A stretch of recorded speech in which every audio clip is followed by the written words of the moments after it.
Hello students, it's Nazia Begum here, your physics lecturer, welcoming you all in today's lecture.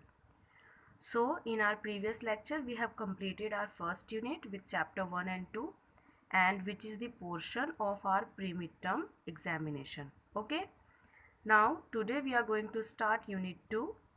In unit 2, there are two chapters. First is chapter 3, motion in a straight line, and second is chapter 4, that is motion in a plane. Name of our second unit is kinematics.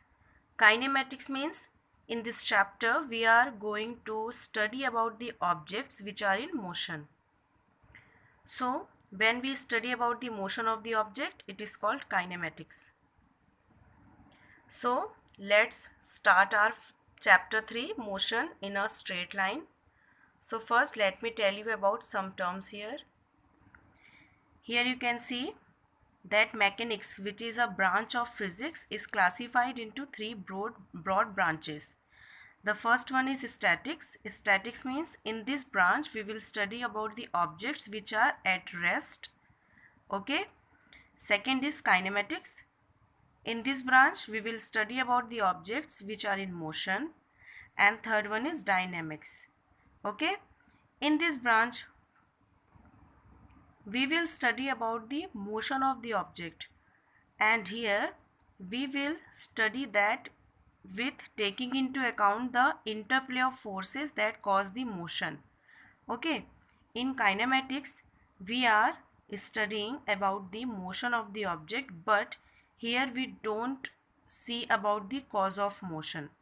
Okay, we don't pay attention here in the cause of motion, but in dynamics when we study about the motion of the object, we will study about the cause also. So this is the difference between kinematics and dynamics. Then our next term is point objects. Okay, this term we are going to use again and again, so that's why you should be very clear about it.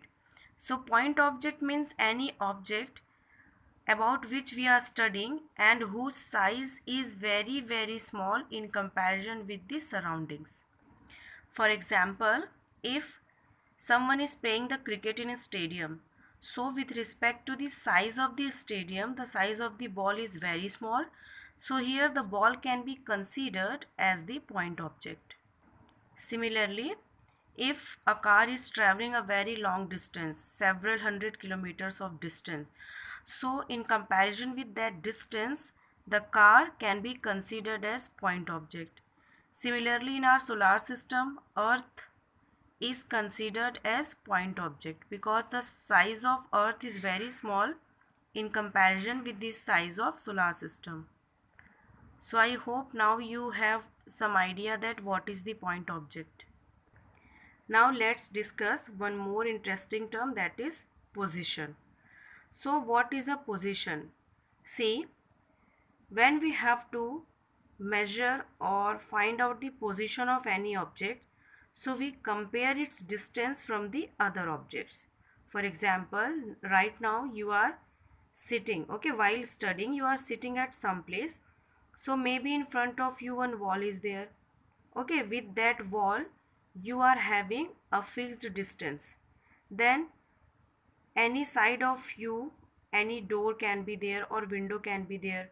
From that window or door or any table or fridge or any kind of furniture, you are having a certain distance. Okay, so similarly when we are studying about any object, so how we find out its position?